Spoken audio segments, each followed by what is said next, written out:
बिस्मिल्लाहिर्रहमानिर्रहीम अल्लाहुम्मा सल्लि अला मुहम्मदिन कमा तुहिब्बु व तर्दलाहु। अस्सलाम वालेकुम दोस्तों, दुआ है अल्लाह पाक से हमें इतना नवाज़ कि हमें ये एहसास ही ख़त्म हो जाए कि हमने क्या खोया है। ए मेरे परवरदिगार, हम में से बहुत सी बहनों ने बिगड़ा वक्त भी देखा है और अच्छा भी, और वो चीज़ें भी खोई हैं जो जान से ज़्यादा प्यारी थी, और वो भी पाया है जिसको पाने का कभी तसव्वुर भी नहीं किया था। अल्हम्दुलिल्लाह। ए मेरे परवरदिगार, पहले मैं वो चाहती थी जो दिल चाहता था, और अब मैं बस वो चाहती हूँ जो अल्लाह चाहता है अपने लिए भी, और जो भी इस दुआ में शामिल है उन सब के लिए अल्लाह पाक की रज़ा मांगती हूँ। बेशक मेरे रब के फ़ैसले से बेहतर ना ज़मीन में कोई शय है और ना आसमां में, बस एक वही है जो ना अच्छे वक्त में अकेला छोड़ता है और ना बुरे वक्त में बेसहारा करता है। अल्लाह पाक हम सब को अपनी मोहब्बत अता फरमा, क्योंकि मुझे यकीन है जब हमारे दिल में अल्लाह पाक की मोहब्बत होगी तो ख़ुद ब खुद मौजज़े होंगे। अल्लाह पाक हमारी दुआओं को कबूल फरमा, आमीन। आज की जो रेसिपी है ना, वो सायरा स्पेशल पुलाव की रेसिपी है जो बहुत अच्छी सेल होती है। जब भी मैंने बनाया है ना, ये हम हाथों हाथ सेल हुआ है। ये मैं 1 किलो बीफ की आपको रेसिपी दे रही हूँ, जिसमें आप देख रहे हैं हड्डियाँ भी हैं और चर्बी भी थोड़ी बहुत है, बोटियाँ भी हैं, मिक्स गोश्त है ये। अब हम आते हैं, हम एक मसाला तैयार कर लेते हैं। 2 टेबलस्पून मैं साबुत धनिया ले रही हूँ और 1.5 टेबलस्पून मैं ले रही हूँ वो सौंफ के, क्योंकि आपको पता है पुलाव में जब तक सौंफ और धनिया ना डाले कंप्लीट नहीं होता, इसकी खुशबू अरोमा जब तक नहीं निकल के आता। 1 टेबलस्पून जो है ना, ये मैं बादियान के टुकड़े ले रही हूँ, जो फूल होते हैं उसी के टुकड़े हैं। 1 टेबलस्पून दालचीनी के छोटे टुकड़े हैं, इसलिए मैंने टेबलस्पून से लिए। 8 से 10 जो है ना हम लौंग ले लेंगे, और हम ले लेंगे 1/2 टेबलस्पून काली मिर्च, साबुत काली मिर्च जो होती है ना, वो हमने ले ली है। और 2 बड़ी इलायचियाँ ले लेंगे हम, और हम ले लेंगे छोटी इलायचियाँ। ये आप कम या ज़्यादा अपनी मर्ज़ी से कर सकते हैं, लेकिन 10 से 12 से मैं डाल रही हूँ, इससे खुशबू बहुत ज़्यादा अच्छी आती है। ये सभी मसाले को ना मैं एक पोटली बना लूँगी, क्योंकि ये जब मुझे ताकि छानना ना पड़े। लेकिन अगर आपने छानना चाहते हैं तो आप इसी तरह से डाल लें, लेकिन एक मलमल का कपड़ा लेके साफ़ सुथरा सा आप उसकी पोटली बना लें, तो इससे आपको ज़्यादा पकाने में ज़्यादा आसानी हो जाती है। मैंने बनाकर साइड पर कर ली। अब मैंने एक बड़ा प्याज लिया है, इसको मैं 4 हिस्सों में तकसीम कर लूँगी। अब हम सबसे पहले हम यखनी बना रहे हैं, उसके बाद जिस तरीके से मैंने ये पुलाव बनाना है ना, आपको भी बहुत पसंद आएगा वो तरीका, और उसका टेस्ट भी बहुत ज़्यादा अच्छा आएगा। 1 टीस्पून हम लहसुन पेस्ट डालेंगे और 1 टीस्पून हम अदरक पेस्ट डालेंगे। बाकी हमने लहसुन और अदरक हमने बाद में भी डालना है। 1.5 टेबलस्पून जो है ना, ये मैं नमक डाल रही हूँ। बाद में आप चेक करके इसको कम या ज़्यादा भी कर सकते हैं, तो वो आपके अपने आपको पता होगा कि जो आप नमक यूज़ कर रहे हैं वो उसकी जो है तेज़ी कितनी है। अब मैंने इसको एक प्रेशर कुकर में डाल दिया गोश्त को। अब हमने ये जो मसाले लिए थे, जो हमने पोटली बनाए थे, वो भी हम इसमें ऐड करेंगे। हम लहसुन अदरक और प्याज भी हम इसमें ऐड कर देंगे, ठीक है। और हम इसके बहुत अच्छी सी ना एक यखनी बना लेंगे। अगर आपके पास टाइम हो तो आप इसको जो आम पतीले में डाल के इसको नॉर्मल टाइम पे रख दें, तो 1 से 1.5 घंटा आपको लगेगा और ये आपके ना जो यखनी ना तैयार हो जाएगी। लेकिन मुझे आपको पता है कि मैंने सेल करनी होती है, तो इस वजह से मैं इसको प्रेशर कुकर में बना रही हूँ। मैंने 10 कप पानी लिया, लेकिन इसमें मज़ीद पानी भी डलेगा, क्योंकि मैं जो आपको रेसिपी दे रही हूँ ना, 1 किलो चावल और 1 किलो गोश्त की दे रही हूँ, ठीक है। आप इसको चाहे तो हाफ़ कर लें, चाहे तो इसको बढ़ा लें, लेकिन जो मैंने मसाले आपको बताए बिल्कुल परफेक्ट हैं। अब ये देखिए, मैंने जो है ना हरी मिर्च है, इसको मैंने चॉप करके रख लिया। और ये हमने लिए मसाले, ये इमली है, 1 टेबलस्पून धनिया पाउडर है, 1 टीस्पून ज़ीरा है, 1 टीस्पून चिकन पाउडर है, 1 टीस्पून कुटी मिर्च है, 1/2 टीस्पून जो है ना गरम मसाला है, जिसमें जायफल जावित्री भी शामिल है, ठीक है। ये जो मैं आपको मसाले बता रही हूँ ना, इससे जो है ना आपका पुलाव बहुत ही फीका नहीं बनेगा और बहुत ही करारा जैसे बिरयानी टाइप वैसा नहीं बनेगा, लेकिन इसका टेस्ट बहुत अच्छा होता है। और एक हमने लेमन ले लिया, उसके स्लाइस कर लिया, और 2 मीडियम साइज़ के हमने टमाटर ले लिया।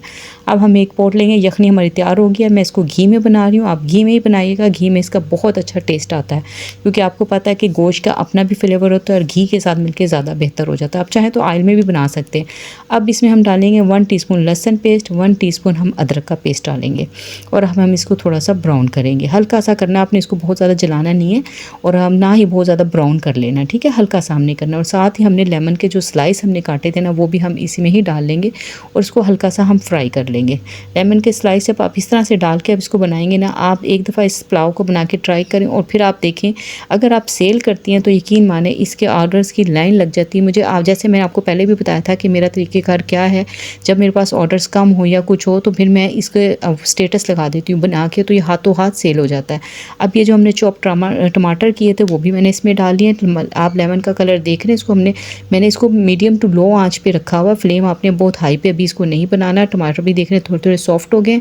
अब ये जो हमने मसाले तैयार किए थे, जिसकी डिटेल में आपको दे काजू के वो हम इसमें डाल लेंगे। इमली जो है वो 8 से 10 इमली की गुठलियाँ हैं वो आप डाल लें, ये इससे बहुत अच्छा टेस्ट निकल कर आएगा। ये आप ये ना समझिएगा कि आपने इसमें लेमन डाला है, इमली डाली तो खटास आएगी, ऐसा कुछ भी नहीं होने वाला। बहुत अच्छा खिले खिले आपके चावल बनेंगे और बहुत फ्लेवरफुल बनेंगे। अच्छा, अब इसमें जो मेन जो हमारे जो टेस्ट आना है ना वो आना है हरी मिर्चों से। मैं 4 टीस्पून जो है ना वो हरी मिर्चें डाल रही हूँ। अच्छा, अब इस स्पून का भी आप ध्यान रखें। ये देखिए जो मैंने स्पून इस वक्त यूज़ कर रही हूँ ना, ये जो आम हम खाने में इस्तेमाल करते हैं ना, ये वो वाला स्पून है जो हम चाय के लिए इस्तेमाल करते हैं। और जो मेजरमेंट वाला स्पून होता है ना, उसका और इसकी क्वांटिटी में जो भी आप चीज़ उसमें लेते हैं उसमें फ़र्क आ जाता है। आपने इस चीज़ का ध्यान हमेशा रखना है। मैंने ये जो लिया, ये आम जो घर में हम इस्तेमाल करते हैं टीस्पून चाय वाला, वो वाला इस्तेमाल किया है। लेकिन वो जो आप मेजरमेंट वाला होता है उसकी जो होती है ना, उसकी मिकदार थोड़ी इससे ज़्यादा होती है। ठीक है, आप चाहें तो हरी मिर्चों को ज़्यादा भी कर सकते हैं, आपको पसंद है तो ज़्यादा स्पाइसी के लिए आप डाल लें। अब ये देखें हमारा यखनी में से मैंने बीफ सारा निकाल के इसमें डाल लिया है और ये बिल्कुल अच्छे से 20 मिनट में ना अच्छा सा गल गया था। अब ये जो बाकी यखनी थी वो भी मैं इसमें डाल रही हूँ, लेकिन यखनी ज़्यादा नहीं बची। चावल हमारे 1 किलो हैं तो उसके हिसाब से यखनी कम है। आज मैं आपको पूरी डिटेल भी बताऊँगी कि मैंने कितने का सेल किया है, ताकि अब मेरी बहनें जो सेल करती हैं उनको आइडिया हो जाए। अब मैंने इसमें मज़ीद सादा पानी भी इसी प्रेशर कुकर में डाल के तो वो भी मैंने इसमें ऐड कर दिया। अब मैं इसमें डाल रही हूँ हाफ़ कप दही। दही से आपके चावल ना बहुत ज़्यादा रिच फ्लेवर देते हैं और बहुत मज़े के बनते हैं। ठीक है, मैं पहले डालना भूल गई थी। आप इसको चाहें तो आप इसको पहले जब हमने मसाला भुना था तो उस वक्त भी डाल सकते हैं। ठीक है, लेकिन मैंने इस वक्त भी डाल दिया तो कोई इशू नहीं है। ठीक है, अब हम इसको थोड़ा सा करेंगे ताकि हमारा जो है ना मसाले और ये यखनी वगैरह जो हमने पानी वगैरह सब डाला है, एक अच्छा सा फ्लेवर निकल के सबका मिक्स हो जाए। जब खौल आ जाएगा, ये मैंने 20 मिनट के लिए जो है चावल जो है ना वो भिगो के रख दिए थे। अब वो चावल मैं इसमें ऐड कर रही हूँ। अच्छा, पानी का आपने आपके पास जो चावल हो आपने उस हिसाब से डालना है। मेरे पास जो चावल है ना ये तकरीबन ये एक किलो में मैंने डाले हैं तकरीबन 4 प्याली अगर चावल है ना, तो मैंने इसमें 8 के बजाय ना 7.5 डाले हैं। ठीक है, मैंने आपको हमेशा बताया कि आपके चावल जो आप इस्तेमाल करते हैं उसका हिसाब होता है। अब ये देखिए मैं आपको पानी चेक करने का, अगर आपको नहीं भी आता प्यालियों के हिसाब तो आप इस तरह से भी कर सकते हैं, पर 1 इंच से थोड़ा सा ज़्यादा होना चाहिए पानी चावलों से ऊपर, तो आपके जो चावल है ना वो खिले खिले बनेंगे। आप देखेंगे इंशाल्लाह ताला आगे के चावल बहुत खिले खिले और बहुत ही फ्लेवर इसका बहुत अच्छा आता है। जिस तरीके से हमने किया, देखिए पुलाव आप बहुत से पुलाव बनाते हैं, तो आप इस तरीके से एक दफ़ा बना के मेरे कहने पे ट्राई करें। आप चाहें तो इसको मटन से भी बना सकते हैं, आप बीफ से भी बना सकते हैं, चिकन से भी आप इसको बना सकते हैं। ठीक है, सेम मेथड ही होगा इसका। अब ये देखें चावल हमारा हमने देखें इसको कवर कर दिया था। अब मैंने इसको खोला है तो इसका पानी बस थोड़ा थोड़ा सा ही रह गया है। अब इसमें हमने एक और चीज़ ऐड करनी है जो इसका फ्लेवर और ज़्यादा बढ़ा देगी। आपने सबसे पहले तो इसमें हम डालेंगे केवड़ा एसेंस है, इसको थोड़ा सा आप पानी में मिक्स करेंगे, फिर आपने ऐड करना है। डायरेक्ट आपने नहीं डालना, इसको पानी में मिक्स करके डालना है, क्योंकि ये एसेंस है, ये केवड़ा वाटर नहीं है, ये एसेंस है। ठीक है, वाटर होगा तो ज़्यादा डलेगा, एसेंस है तो ये इस तरह से। अच्छा, अब भी आप देख रहे हैं ना, मैं डाल रही हूँ इसमें किशमिश मेरे क्लाइंट्स को इतनी पसंद आती है, और आप इसको ये थोड़ा सा ये टच दे के देखें कि आपके पुलाव को कहते हैं ना 4 चांद लग जाते हैं। इस तरह से ये पुलाव आपका बनेगा। इस पर बस आपने किशमिश को मैंने पहले से नहीं भिगोया, डायरेक्ट मैंने इसमें बस उसको साफ़ करके वॉश करके, यानी कि पहले से वो मैं जो लाती हूँ ना वो अच्छी क्वालिटी की लाती हूँ, तो उसमें मिट्टी वगैरह कुछ नहीं, तो उसको मैंने फिर भी अच्छे तरह किचन टॉवल से साफ़ करके फिर मैंने उसको अच्छे से बस उस पर डाल दिया और 20 मिनट का मैं दम लगा रही हूँ। ठीक है, अब ये 20 मिनट के बाद मैं दम खोल रही हूँ, तो आप देखें चावल कितने हमारे खिले खिले बने हैं और जो हमारी किशमिश थी वो भी हमारी सॉफ्ट हो गई है और चावल हमारा बहुत ही खिला खिला। अब ये देखने एक एक चावल अलग अलग है, और पुलाव में जब तक चावल अलग अलग ना हो मज़ा ही नहीं आता। आप देख रहे हैं कि मैं चम्मच एकदम से मैंने दम खोलते साथ चलाना शुरू नहीं किया, आपने भी ये लाजमी करना है। एकदम से दम जब भी आप चावलों का खोलें एकदम से चम्मच नहीं चलाते, इससे क्या होता है अंदर स्टीम बनी होती है, चावल आपके टूट जाते हैं। तो आपने एकदम से नहीं चलाना, थोड़ी जब स्टीम निकल जाए फिर आपने इसको मिक्स करना है। ये देखिए मैंने मिक्स कर लिया, मैं आपको इसको डिश आउट करके दिखा रही हूँ।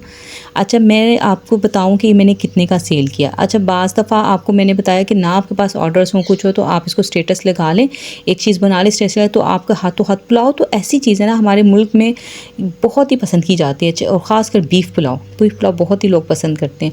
आपने इसको स्टेटस लगाना, आपको हाथों हाथ ये पुलाव के आपको ऑर्डर्स आएंगे, आपका फटाफट निकल जाएगा। ठीक है, अच्छा मेरे पास अल्हम्दुलिल्लाह ऑर्डर्स आते रहते हैं, लेकिन फिर मैंने ये ऑर्डर ही आया था मैंने उसका बनाया, लेकिन मैंने फिर थोड़ा सा एक्स्ट्रा बनाया, क्योंकि मैंने कहा जब मैं इतनी मेहनत कर रही हूँ तो फिर मैंने इसको स्टेटस पे भी लगा दिया था। तो जो मेरे बचे हुए चावल थे, 2 मेरे पास ऑर्डर थे, एक मीडियम प्लेट का था, एक फुल प्लेट का था। आप जैसे कि देख रहे हैं राइट साइड वाली जो प्लेट है वो फुल प्लेट है, और जो लेफ़्ट वाली साइड की है वो मीडियम है। एक इससे छोटा साइज़ आता है, उसका होता है स्मॉल साइज़। अच्छा, मैं आपको बता दूँ अब मैंने कितने का सेल किया, बाकी आपने अपनी एरिया के हिसाब से करना है। मैंने ये बड़ी प्लेट जो है ना 340 रुपये की सेल की है और जो मीडियम है वो 220 रुपये की है। अगर स्मॉल लेंगे तो वो 160 के हिसाब से होती है, वो उसके साइज़ के हिसाब से होती है। ठीक है, आपने अपने एरिया के हिसाब से करना है, मैंने आपको आइडिया दे दिया। अच्छा, यहाँ मैं आपका बहुत बहुत दिल से शुक्रिया अदा करना चाहती हूँ जिन्होंने मेरी कल की वीडियो पे कमेंट किया कि आप मेरे साथ हैं, तो आपका बहुत बहुत शुक्रिया। अल्लाह ताला आपको जज़ाए खैर अता फ़रमाए। जिस तरह से आप एक अच्छे काम में मेरा साथ देने का सोच रहे हैं, हमने देखें मेरी बहनों अल्लाह की रज़ा के लिए करेंगे तो इंशाअल्लाह मुझे उम्मीद है हम सब मिलके कुछ ना कुछ ज़रूर कर लेंगे।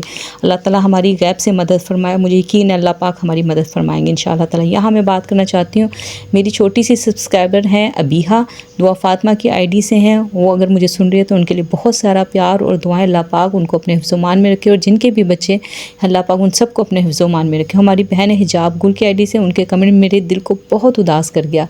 लास्ट में उनका कमेंट भी शो कर रही हूँ, उन्होंने सही कहा कि अगर जिसका मैकर ना हो, जो सिंगल मदर हैं वो भी जब नहीं रहेंगी दुनिया में तो उनकी जो औलाद है उनका भी मैकर नहीं होगा। तो अल्लाह पाक से मेरी दुआ, अल्लाह पाक उनको बहुत अच्छा ससुराल, बहुत अच्छा हस्बैंड अता फरमाए, क्योंकि मैके की कमी मैं बहुत अच्छे तरीके से जानती हूँ कि जिसका मैकर नहीं होता उसको अपना बहुत कुछ मार के, बहुत अपना मन मार के चलना पड़ता है, रिश्तों को अपनाना पड़ता है, दरगुजर से काम लेना पड़ता है। अल्लाह पाक आप सबको अपने घरों में शादोबाद रखे और आपके मैके आबाद रहें। मिलते हैं नेक्स्ट वीडियो में, अपना बहुत ख्याल रखिएगा। वीडियो पसंद आई हो तो कमेंट ज़रूर कीजिएगा। अल्लाह हाफिज़।